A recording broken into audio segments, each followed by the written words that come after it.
Oke, Udah play. itu nggak potong. Assalamualaikum warahmatullahi wabarakatuh. Kenalin, gue Mas Rio dari Karim Property. Saat ini gue lagi bareng sama Kang Rahmat. Kang Rahmat ini adalah senior digital di agensi Karim Property. Nah, di kesempatan kali ini kita namakan rubrik ini dengan ngobrol properti. Saat ini kita akan bahas soal properti di masa pandemi. Nah, kebetulan untuk sekedar info, saat ini gue dan Kang Rahmat posisinya lagi ada di Kafling Nuansa Alam di Tanjung Sari, Bogor. Kalau mau tahu infonya, cek di Facebook page-nya kita. Nanti akan gue kasih lihat di bawah atau di deskripsi. Oke, gimana Kang? Apa kabar?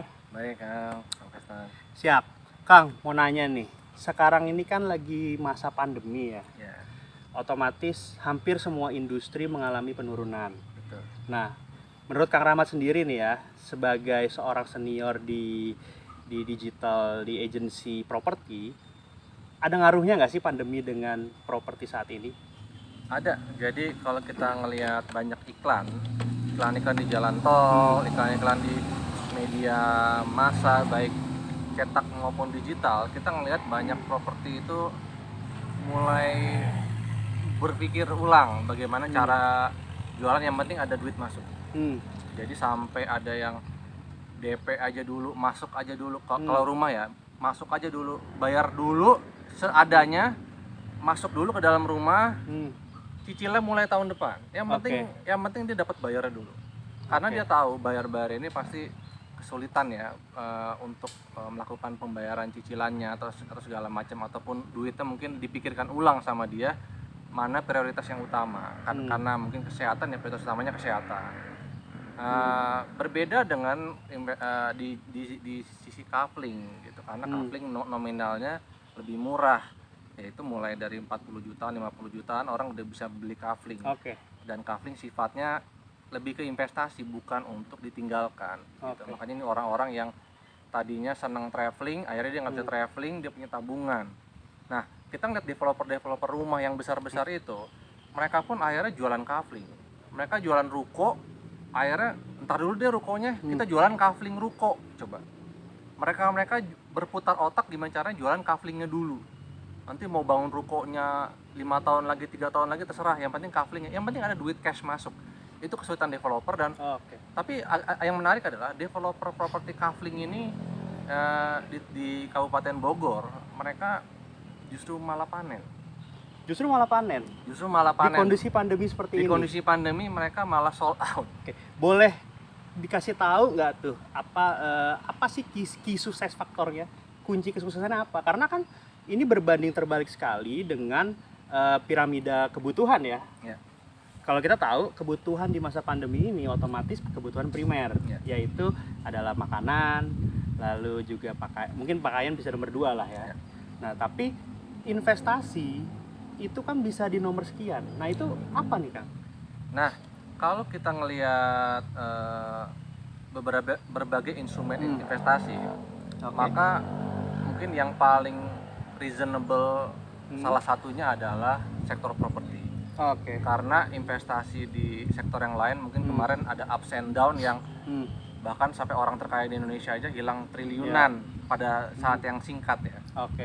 Nah, di dunia sektor tersebut, di sektor saham tersebut, bahkan si Warren Buffett pun bilang kalau ketika orang greedy kita harus takut. Dan ketika orang takut, itu kesempatan kita buat investasi. Nah, di pandemi ini orang takut berinvestasi di dunia saham, itu saatnya untuk beli saham, untuk di sana. Itu bukan wilayahnya saya ya. Cuman di sektor properti itu bisa dibilang lebih growingnya nggak secepat saham, cuman lebih stabil dan jelas ya. Kalau tanah itu demand-nya makin menyempit, secara tanah nggak bertambah kecuali dia reklamasi. Itu pun pasti mahal. Tapi tanah di Pulau Jawa ini ya akan segitu aja. Dan rumusnya adalah demand-nya berkurang, supply-nya berkurang, demand-nya pasti naik ya. Dan tanah itu kan prediksinya kan sekitar 10-20% per tahun, itu pertambahannya kita bisa ngelihat. Kaflingan sekitar setahun 2 tahun yang lalu itu harganya di bawah 30 juta, tiba-tiba di atas 30 juta, 40 juta, sekarang di atas 40 juta. Jadi teman-teman atau bapak dan ibu bisa tahu prediksinya mungkin tahun depan sekitar 60 jutaan gitu. Oke. Untuk growing-nya. Oke, mungkin saya coba rekap sedikit ya Sobat Ya. Nuansa. Dari pembicaraan barusan ini lebih kurang adalah bahwa properti itu dibagi dengan berbagai macam instrumen. Ada yang untuk hunian, ada yang untuk investasi. Hunian di mana kita disebut dengan rumah, mau inden maupun ready stock, ataupun investasi bisa juga dalam bentuk rumah dan juga tanah kafling, betul ya Kang ya? Nah, kebetulan di Karim Property sendiri ini kan hanya menjual, hanya menawarkan dan memasarkan itu kan properti yang sifatnya syariah, di mana saat ini kita memang lagi pegang untuk di project Nuansa Alam. Nah, untuk Sobat Nuansa sendiri, saat ini di kondisi pandemi ini, menurut Kang Rahmat sebagai digital di Karim Property, bahwa kafling ini di masa pandemi malah dampaknya itu positif. Betul ya Kang ya? Ya. Dampaknya malah positif. Mungkin bisa dibilang berbanding terbalik dengan hunian. Ya. Betul. Ya. Nah, artinya apa? Apakah ini artinya bahwa orang merasa, atau bisa dibilang gini, masih banyak orang yang menyimpan uangnya itu di sektor properti, bukan di sektor liquid money gitu. Ya. Karena kan ya kalau kita baca, kita dengar berita itu kan dia bilang bahwa uang yang cepat itu atau liquid money itu sangat dibutuhkan di kondisi seperti ini. Ya. Artinya masih banyak orang di luar sana yang sebenarnya ya tidak terlalu terdampak dari pandemi ini. Betul, Gitu. betul. Jadi di era pandemi ini yang tadi dibilang Kang Festan benar gitu, cash is king. Nah, tapi ada orang-orang yang di era pandemi ini atau era krisis bukan selalu ya, kebanyakan juga bisa bertahan, bisa survive. Yang mostly adalah orang-orang yang kerja di pemerintah, orang kerja di BUMN yang mostly lebih stabil dibandingin orang-orang yang kerja di perusahaan Di sektor-sektor tertentu ya. sektor tertentu. Betul. Istilahnya sekarang yang punya duit siapa sih? Yang punya duit pemerintah gitu kan. Nah, orang yang kerja di instansi pemerintah mostly mereka banyak kerjaannya, tetap harus kerja gitu, tetap bisa bekerja dan ujung-ujungnya punya tabungannya numpuk tuh, karena biasanya orang Indonesia itu menurut riset yang saya pernah baca itu adalah mereka senang traveling untuk luar negeri itu minimal sekali setahun. Dan keliling Indonesia minimal 2 kali setahun. Jadi misalkan mau ke Bandung udah dihitung ya, orang Jakarta ke Bandung tuh udah dihitung minimal 2 kali setahun. Mau ke Bali minimal sekali setahun, 2 kali setahun gitu. Bali, Jogja, Surabaya, sedangkan ke luar negerinya bisa ke Singapura, bisa ke Eropa, bisa ke Jepang, Korea, you name it lah. Nah, uang itu ketika nggak dipakai itu adalah sekitar 50 juta, 100 juta. Kenapa? Karena saya bisa menyimpulkan karena yang beli kafling kita tuh kebanyakan orang Jakarta, dan ketika ditanya ya buat tabungan Mas, karena buat anak saya Mas gitu. Emang mereka berpikir akhirnya selama ini uang saya habis-habis aja. Kemarin kita juga ada buyer yang senang beli motor gede. Tiba-tiba dia mikir, wah ini uangnya habis-habis aja nih gitu kan, dan saya nggak punya aset yang bisa jadi tabungan dan harganya makin lama makin naik gitu kan. Dan menarik juga ketika mobil dibikin murah nih di bulan depan nih, antara saya beli mobil dulu atau beli tanah ya gitu. Dan itu ada pro and con-nya ya. Pasti ada yang butuh mobil ya pasti beli mobil gitu kan. Tapi yang lihat tanahnya sekali lagi nggak akan selamanya ada, dan ini rebutan orang Jakarta, Jabodetabek lah mostly yang beli kafling di kita ini 92% tuh orang Jabodetabek, yang lain ada luar kota, luar negeri. Berarti bisa dibilang pandemi ini membawa pengaruh mindset untuk orang-orang yang tadinya mungkin buta investasi atau investasi di hal yang lain, ya mungkin kita disebut saham, itu beralih menjadi mengalokasikan untuk biaya entertainmentnya untuk investasi properti, seperti itu lebih kurang ya. Kita kulik lebih dalam lagi. Tadi kan diceritain bahwa rata-rata orang Jakarta nih yang beli tanah kafling di Nuansa Alam lah kita sebut saat ini, di lokasi kita berada. Nah, demografinya tuh seberapa banyak sih Kang? Maksudnya rentang umurnya berapa? Terus rata-rata mereka ini pekerjaannya apa sih? Bisa kok berminat untuk beli tanah di sini? Padahal kan kalau kita sebut dari Jakarta pun jaraknya itu kan dibilang jauh, tidak terlalu jauh, tapi tidak terlalu dekat juga. Lebih kurang 60 menit atau 1 jam dari Cibubur. Nah, kira-kira demografinya mungkin ada insight dari Kang Rahmat? Ya, kalau untuk demografi, mostly yang beli tanah di tanah Kafling Nuansa dan sejenisnya, biasanya mereka sudah menikah, sudah punya anak. Itu range-nya biasanya 25 tahun ke atas lah. Jadi udah mulai umur 30 sampai umur 55 dan seterusnya. Ada beberapa dikit yang tebalnya tuh di 30 55. 30 55. Kenapa mereka beli? Karena banyak juga saya juga personal punya buyer yang dia tadinya senang investasi di apartemen.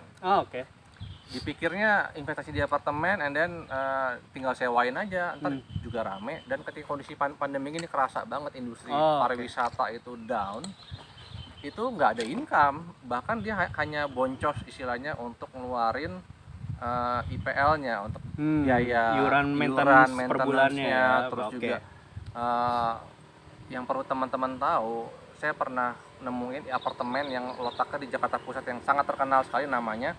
Ketika gempa aja tuh retak kemana-mana gitu. Istilahnya secara build-nya kadang-kadang apartemen belum sebagus itu. Mungkin bayar-bayar juga Bapak Ibu punya apartemen yang emang kualitasnya bagus ya oke. Cuman nggak semua apartemen itu bisa dibilang cocok buat investasi seperti Kafling ini.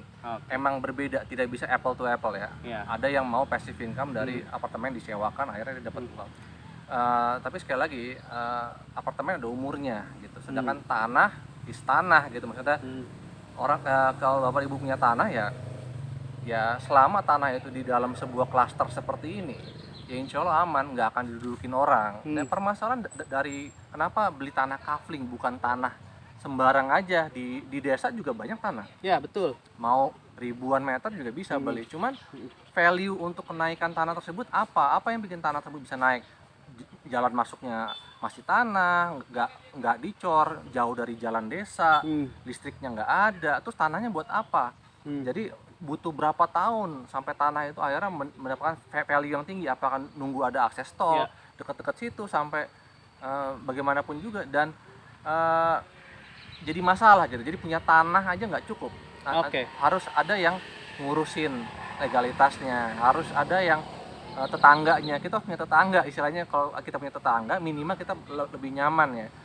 Punya tanah ada tetangganya, apalagi ada fasilitasnya, ada listriknya, ada jalannya dicor, one gate system, dekat jalan di pinggir jalan desa, hanya 8 menit dari jalan utama, apalagi akan ada akses tol Cikarang-Ciranjang. Jadi banyak poin-poin penting reason kenapa harus punya tanah di tanah Kafling Nuansa Alam. Itu menarik tadi tuh, karena tadi ada mindset kita adalah tanah adalah segalanya. Ternyata nggak cukup ya Kang? Nggak cukup. Jadi saya kan nur kata orang tua beli tanah. Betul. Tanah di mana? Nah, itu dia. Tanah di mana? Gitu. Karena pikiran mindset kita dari kecil mungkin terbangun bahwa tanah nggak akan turun harganya gitu. Tapi sebenarnya ada syarat dan ketentuannya. Tanah yang seperti apa yang bisa mendapatkan capital gain yang tinggi. Kalau tanahnya sengketa, yang ada malah boncos. Betul. Kalau tanahnya ternyata legalitasnya tidak aman, wah, itu malah jadi masalah di kemudian hari. Betul. Nah, itu yang mesti Sobat Nuansa pastikan, bahwa sebelum membeli tanah, pastikan dulu seperti apa. Nah, itulah gunanya saya Mas Rio, Kang Rahmat di Karim Property ini, untuk kita berkonsultasi. Teman-teman Sobat Nuansa bisa konsultasi dengan kita. Jadi kita bisa tawarkan sesuai dengan kebutuhan Sobat Nuansa. Nah, kira-kira nih Kang Rahmat, ini menjelang selesai nih ya untuk video yang ini. Nanti kita lanjut lagi di video berikutnya dengan tema yang berbeda. Kira-kira ada closing statement apa nih dari Kang Rahmat perihal tentang pandemi dan tanah? Apakah saat yang tepat sebenarnya untuk masyarakat, untuk teman-teman Sobat Nuansa di luar sana untuk beli tanah di masa pandemi ini? Mungkin bisa Kang Rahmat berikan kesimpulan. Siap. Itu kembali ke keluarga masing-masing, dimana yang tahu kondisi keuangan kan Bapak dan Ibu sekalian. Jadi jangan dipaksain juga. Beli tanah tuh jangan dipaksain. Beli tanah itu bukan kebutuhan primer gitu kan. Betul. Cuman bagi Bapak Ibu punya dana lebih yang kira-kira daripada uangnya habis, lebih baik diinvestasikan atau ditabungkan, maka bisa memilih tanah kafling nuansa alam. Kalau misalkan oke, saya udah punya tanah di sini, kalau saya butuh uang gimana? Nah, itu bisa kita bantu untuk jualin lagi karena demand-nya pun ada. Kenapa yang beda tanah kafling ini dengan yang lain? Salah satunya ada fasilitasnya.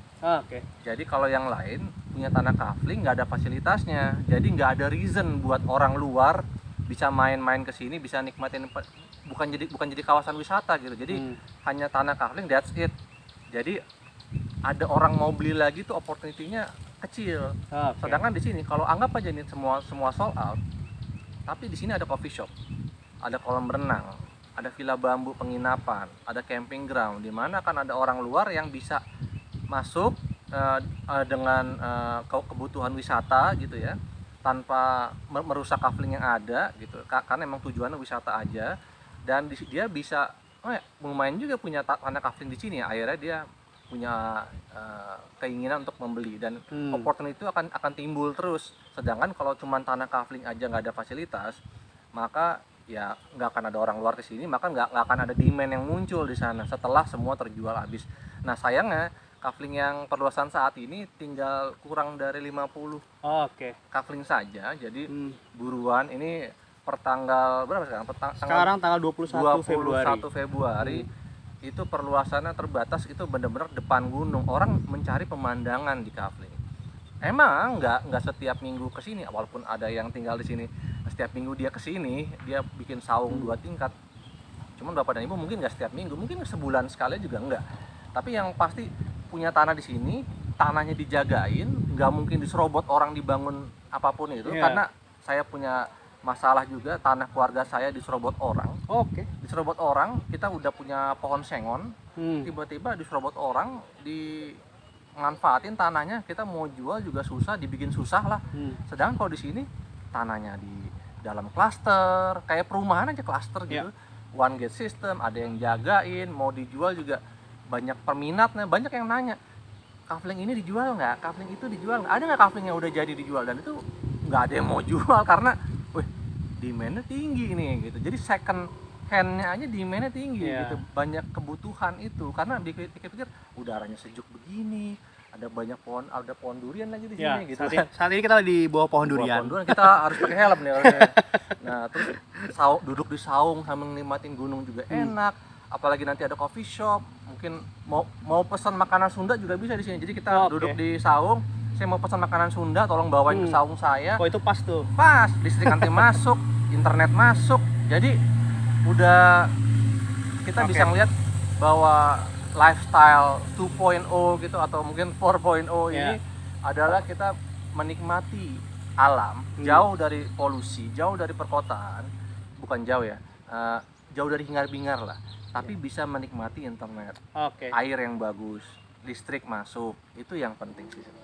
Terima kasih Kang Rahmat atas informasinya, atas wejangannya. Gitu kan. Nah, untuk sobat nuansa sekalian, intinya adalah nggak usah takut beli tanah di masa pandemi ini. Sesuaikan dengan kebutuhan sobat nuansa sekalian, itu yang pertama. Lalu yang kedua, pastikan tanah yang mau kalian beli, yang mau properti sobat nuansa beli, itu terjamin semuanya, mulai dari legalitas, dari fasilitasnya, serta dari perkembangan kedepannya seperti apa. Nah, kebetulan Kafling Nuansa Alam ini sudah memiliki semua itu. Nah, untuk tahu info lebih detailnya bisa hubungin Mas Rio dan Kang Rahmat di deskripsi di bawah ini. Nanti aku akan kasih kontaknya. Kita akan ketemu di video-video berikutnya, di ngopi episode berikutnya, ngobrol properti. Sampai jumpa lain waktu. Assalamualaikum.